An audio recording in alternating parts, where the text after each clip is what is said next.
नमस्कार दोस्तों, मैं उज्जवल पांडे आप सभी लोगों का स्वागत करता हूं अपने सनातन धर्म की जय में। तो आइए मैं यहाँ पे जो आप देख रहे हैं मंदिर, इनके पुजारी तो खैर इनके पिताजी हैं, लेकिन ये भी पूजा पाठ करते हैं, तो इनसे थोड़ा हम बात करते हैं सनातन धर्म के बारे में। तो आप अपना परिचय दीजिएगा, क्या नाम हुआ? जय माँ काली। मेरा नाम नागेंद्र झा हुआ।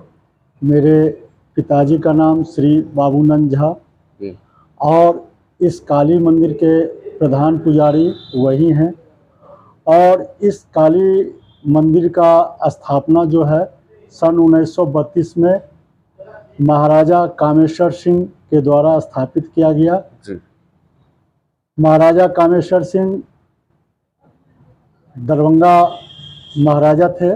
महाराजा धीराज का भी उपाधि उनको मिला हुआ है और उनके द्वारा पूरे हिंदुस्तान में 108 मंदिर जो है 108 मंदिर स्थापित है जी। और उसमें काली मंदिर सिकंदरपुर का स्थान जो है एक अलग है, क्योंकि इस मंदिर की स्थापना तंत्र विद्या के माध्यम से है और उनके द्वारा स्थापित 1932 में किया गया जी। और इस माँ काली का प्रतिमा जो है अपने आप में एक अलग और विलक्षण स्वरूप है, जिनको देखने के बाद आप खुद अपने आप में एक अलग अनुभूति महसूस करेंगे। जी। और वर्तमान में इस मंदिर का निर्माण किए हुए लगभग 91 वर्ष से ऊपर हो चुका है। जी। जी। और जिस समय इस मंदिर की यहाँ स्थापना हुई उस समय में ये पूरा परिक्षेत्र जो है वो वीरान हुआ करता था। यहाँ से आप टावर के जो देख रहे हैं इस बीच में कहीं कुछ नहीं था, एकमात्र तेजपाल बिल्डिंग हुआ करता था। तेजपाल बिल्डिंग। अच्छा। और शाम होने के बाद यहाँ पर दर्शनार्थी डर से नहीं आते थे, क्योंकि जंगली जानवर सब भी यहाँ बसा करते थे। इस मंदिर की महिमा एक अलग है, क्योंकि गंडक नदी के किनारे ये अवस्थित है। बगल में श्मशान घाट भी है जी। बगल में एसपी कोठी भी है। पश्चिम दिशा में आपका स्टेडियम भी है। पूरब दिशा में जो है आप प्रभात जर्दा फैक्ट्री हुआ करता था, जो वर्तमान में बंद है। अच्छा। इस मंदिर की महिमा यही है कि इस मंदिर में जो भी भक्तगण आए और जिस ध्येय से आए, जिस किसी मनोकामना अपने भीतर सोच करके आए, उन अधिकांश लोगों का मनोकामना जो है यहाँ पूर्ण हुआ है। और माँ काली अपने आप में एक अलग भगवती का स्वरूप भी है। और इस मंदिर पर पूर्व में स्वामी केशवानंद महाराज जी भी जब भी शहर में उनका आगमन होता था तो इस मंदिर पर वो रुकते थे, रहते थे। अभी वो है कि नहीं जीवित? अभी लगभग 10-12 वर्ष पहले वो शरीर त्याग चुके हैं। शरीर त्याग चुके। लगभग 150 वर्ष आयु पूरा किए थे केशवानंद जी महाराज। केशवानंद महाराज जी 150 वर्ष आयु प्राप्त किए थे। और वर्तमान में उनका सूतापट्टी में डुम्बा पोखर के बगल में उनका प्रतिमा स्थापित है। अच्छा, वो कहाँ के रहने वाले थे केशवानंद जी? वो कहीं उनकी अस्थाई नहीं थी, अस्थाई जगह नहीं था, लेकिन अधिकांश समय वो बनारस में व्यतीत करते थे और पूरे हिंदुस्तान का भी और विदेश का भी जो है वो भ्रमण करते थे। अच्छा, जैसे आपने बताया है कि यहाँ जो माता जी का जो स्थापना हुआ है वो तंत्र विद्या से हुआ। तंत्र विद्या से। तो तंत्र विद्या से इसका स्थापना जो सिद्ध संत जिन्होंने कराया था उनका नाम पता है आपको? उनका नाम नहीं बता सकते हैं कि आप सोच लीजिए ना कि 91 वर्ष पहले की बात है। हाँ। और जिस समय मंदिर की स्थापना हुई उस समय हमारे पिताजी का भी जन्म नहीं हुआ था जी। ठीक है ना।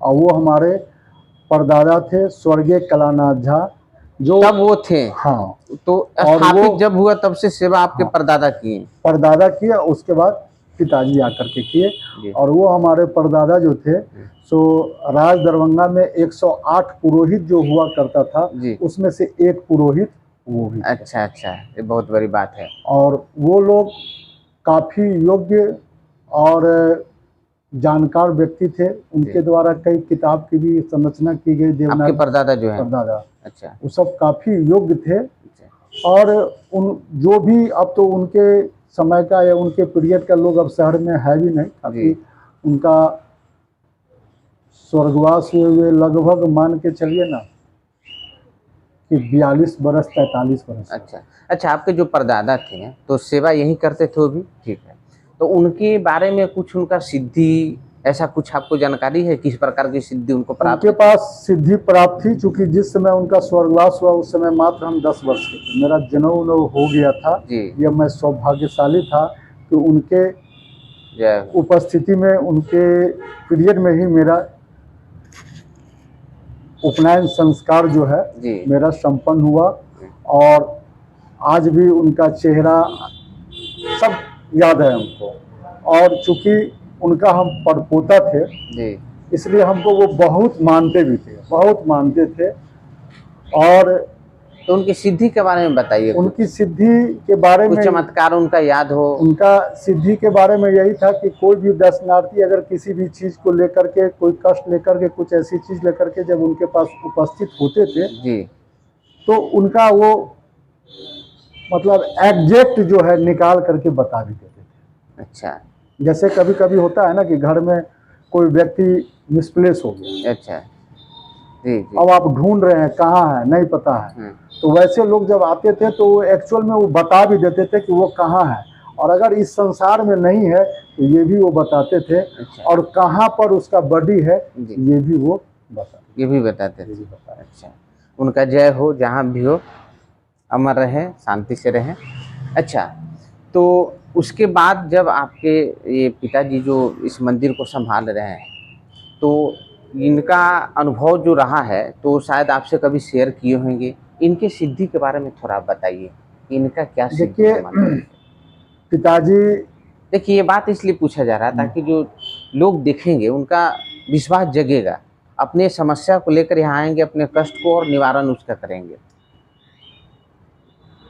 ये मंदिर में जब हमारे परदादा हुआ करते थे तो जैसे आपके द्वारा पूछा गया कि उनकी कोई सिद्धि, आपके पिताजी जो अभी जीवित हैं, तो मैं परदादा के बारे में कुछ और बता दूं जो छूट गया था। जी। महत्वपूर्ण चीज है।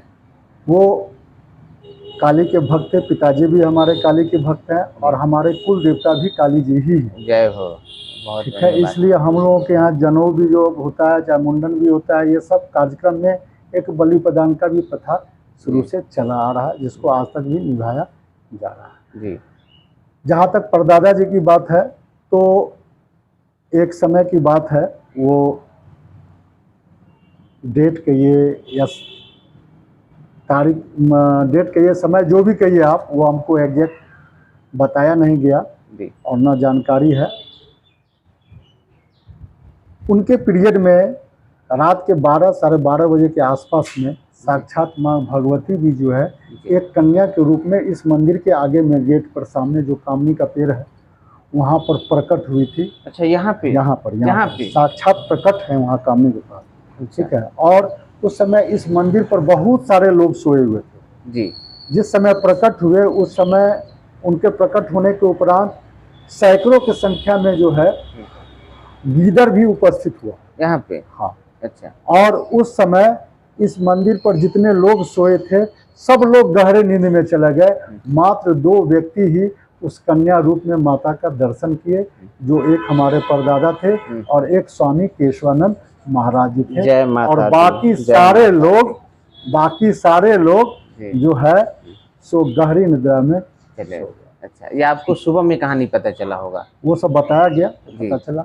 जहाँ तक पिताजी की बात है तो पिताजी भी बहुत निष्ठा भाव से माँ भगवती का, काली जी का वो सेवा लंबे समय से कर रहे हैं।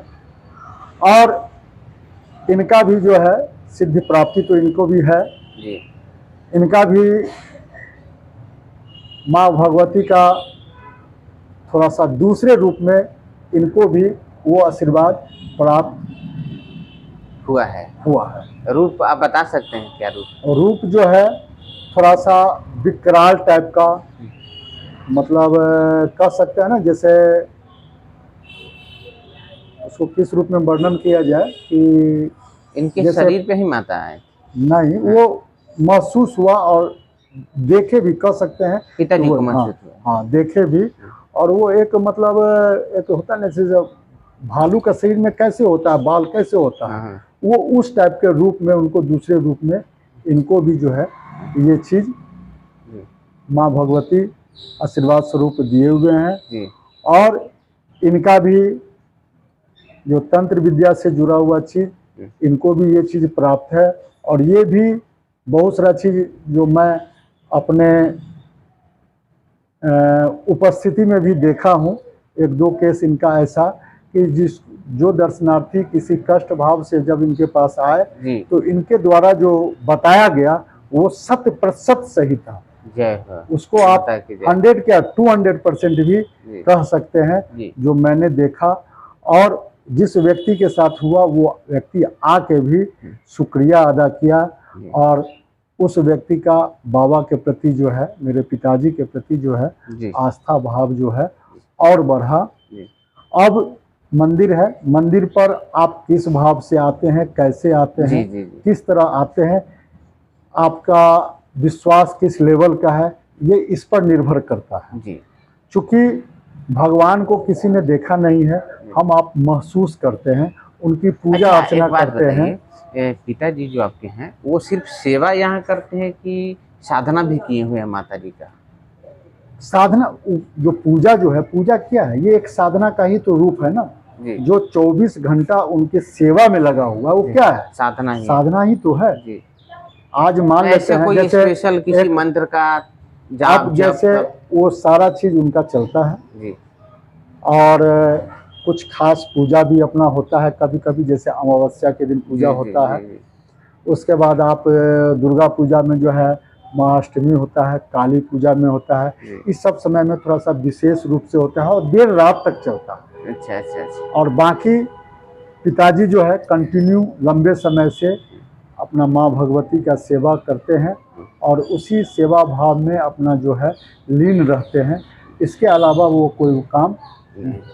अच्छा, अब आप अपना कुछ अनुभव बताइए, जो आप भी जुड़े हुए हैं, आपके साथ माता जी का क्या अनुभव रहा, आशीर्वाद रहा, जिस भी रूप में, जिस तरीके से, तो एक दो व्याख्या करके आप बताएं ताकि भक्तों के दिल में श्रद्धा जमे और विश्वास जो है मजबूत हो जाए, ताकि अपना वो समस्या लेकर आए खुशी खुशी और यहाँ पे हल हो। लोगों को पता नहीं रहता है कि हमारे आसपास इतने सिद्ध जगह माता का उपस्थिति, इतने बड़े बड़े संत हुए, और आज आपके पिताजी हैं तो लोग को पता नहीं होगा ये चीज़। मुझे भी पता नहीं था, लेकिन जब आप बताएंगे तो कल्याण हो जाए लोगों का, जैसे मेरा कल्याण हो। नहीं, वो तो माँ भगवती हैं, सबका कल्याण करें जी, और सबका भला होगा तो निश्चित है कि पूरा समाज भी सुखी रहेगा। जी। जहाँ तक उज्ज्वल जी आपके द्वारा ये क्वेश्चन किया गया है, तो माँ भगवती के प्रति मेरी बहुत ज़्यादा विश्वास और आस्था है। जी। और आप जैसे मैंने शुरू में कहा ना कि आप जिस भावना से यहाँ आते हैं आपकी वो मनोकामना पूरी होगी, तो सबसे पहले आपको उनके ऊपर विश्वास करना पड़ेगा।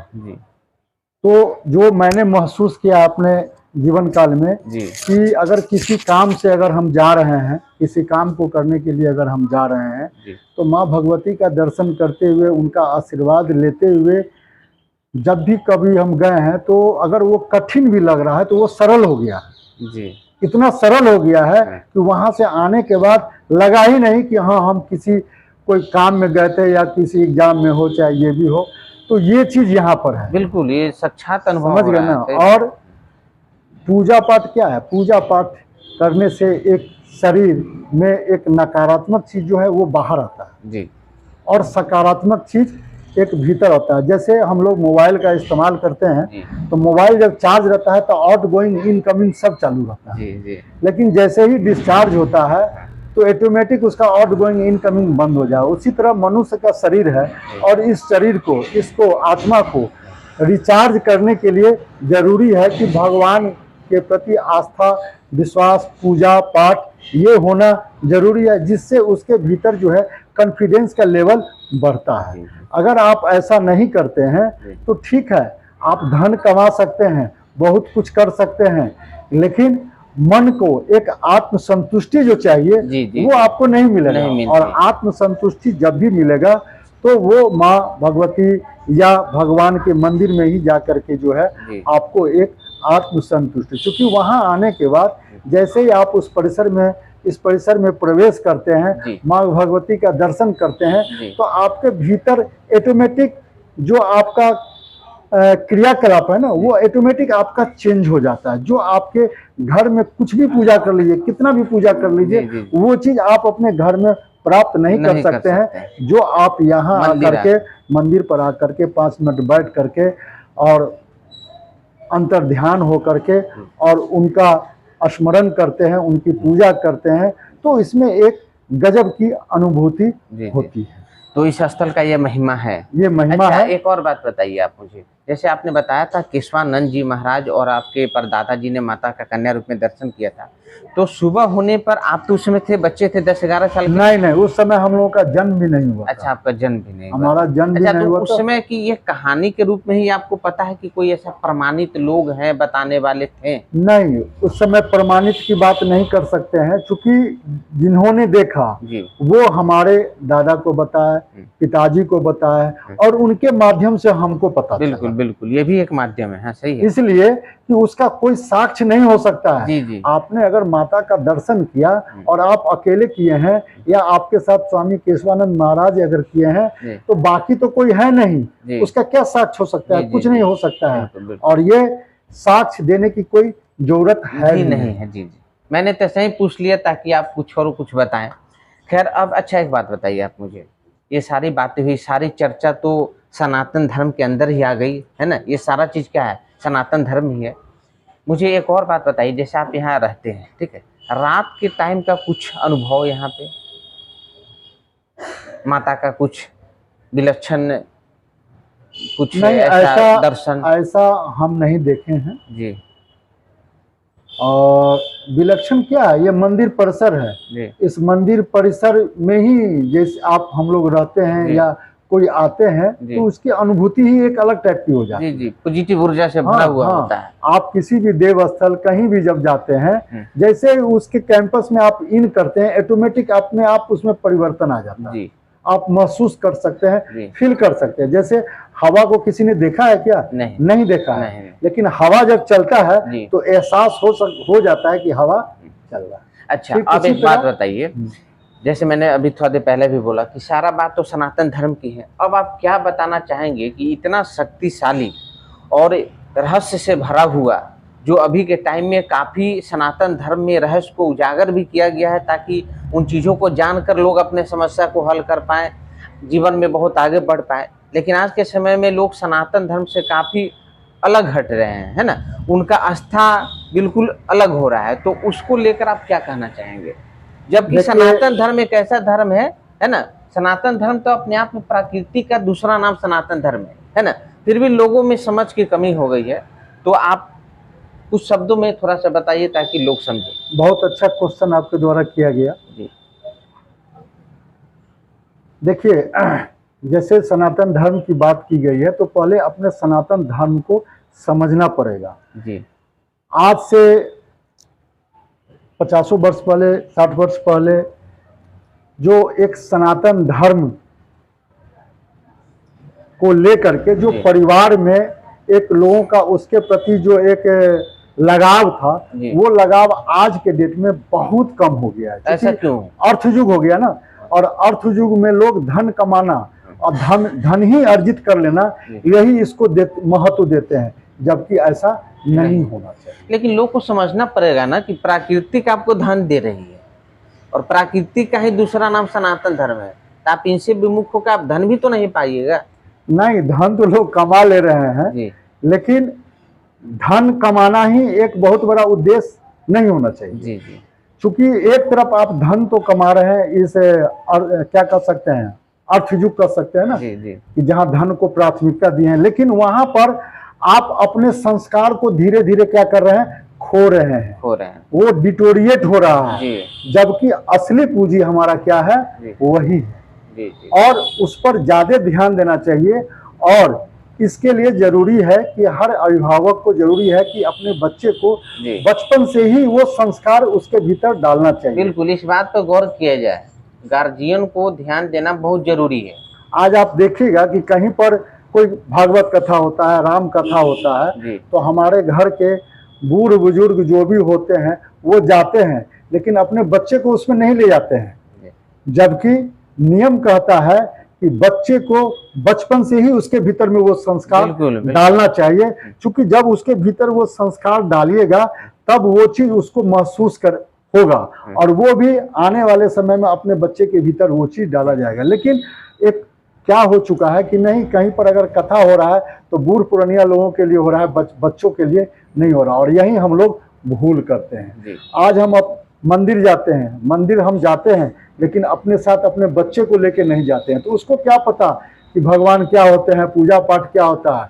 तो वो जो है उसको हम लोग क्या करते हैं कि सिर्फ अपने बच्चे को शिक्षा दीक्षा किताबी ज्ञान दे देते हैं, धन कैसे कमाना है ये बता देते हैं, लेकिन असली चीज जो है वो असली चीज हम लोग छोड़ देते हैं, और नतीजा क्या होता है कि धन होने के साथ साथ वो आदमी अपने धर्म के बारे में इतना कमजोर हो जाता है जो वहीं से उसका पिछड़ना या डिटोरिएशन जो है उसका वहीं से शुरू हो जाता है। तो हर व्यक्ति को कोशिश करना चाहिए कि आपके नियरेस्ट जो मंदिर है वहां जाइए, पूजा पाठ कीजिए, अपने बच्चे को भी उस पूजा पाठ में शरीक कराइए। 24 घंटा में नहीं होता है तो 15-20 मिनट, आधा घंटा समय निकाल करके जरूर पूजा पाठ में समय देना चाहिए, क्योंकि अगर ये देते हैं तो इसका रिटर्न आने वाले समय में आपको दिखेगा। आज बहुत सारे लोग जो है आप देखेंगे कि पूजा पाठ क्या है इसको भी वो नहीं समझते हैं, और जो उसको नहीं समझेंगे तो उसका महत्व भी नहीं देते हैं। और जीवन में एक पल, एक समय हर व्यक्ति के जीवन में आता है जब उसको महसूस हो जाता है कि नहीं, ईश्वर का प्रार्थना करना मेरे लिए जीवन में बहुत महत्वपूर्ण। बस लोग आपके इसी बात को समझ जाए, यही मेरा उद्देश्य है। क्योंकि इस माया के नगरी में अपनी आवश्यकता के पूर्ति करने के चक्कर में हम लोग असली चीज को छोड़ देते हैं, जबकि हर व्यक्ति को पता है कि जन्म के बाद मृत्यु निश्चित है, किसी का पहले किसी का बाद में, जाना तो है सबको, लेकिन हर व्यक्ति का अपने कर्मों का लेखा जोखा देना ही पड़ेगा, और ऊपर जाने के बाद रुपये पैसे का हिसाब नहीं होता है, हर व्यक्ति का अपने कर्मों का हिसाब होता है।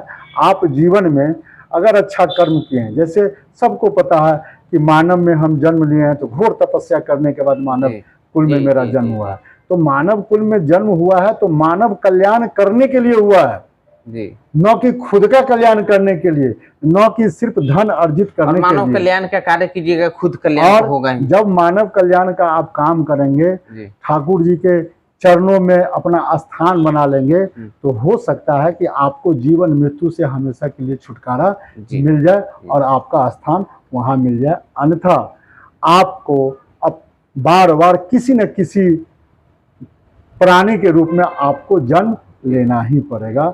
लेकिन अगर मानव कल्याण और बेहतर कर्म करके अगर आप यहाँ से निकलते हैं तो आप हमेशा के लिए जन्म मृत्यु से भी छुटकारा पा सकते हैं।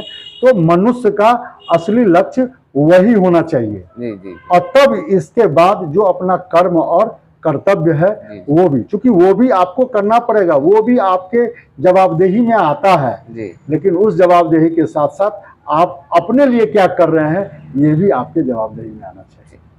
बहुत बहुत धन्यवाद, आपने सारा चीज बताया। तो जैसे आपने सुना कि इस मंदिर का क्या महिमा है, इस स्थान का क्या महिमा है, जब से इनके परदादा और ये खुद और इनके पिताजी अभी हैं, है ना, सारी चीज आपने सुना। ये मुजफ्फरपुर जिला में है, सारा एड्रेस इन्होंने बताया। जब भी आपको आना हो जरूर आइए, माता का दर्शन कीजिए, और जब मौका मिलेगा तो इनके पिताजी जो माता जी का सेवक हैं, उनका तबीयत अभी ठीक नहीं है, जब वो 1 सप्ताह के अंदर 10 दिन में ठीक हो जाएंगे तो उनसे भी हम चाहेंगे कि आप लोग का आशीर्वाद मिले, ठीक है। और ये वीडियो अच्छा लगे तो शेयर करें, सब्सक्राइब करें, कमेंट करें, और किसी तरह का कोई सवाल है तो कमेंट करके पूछे, मैं उसका जवाब दूंगा। धन्यवाद।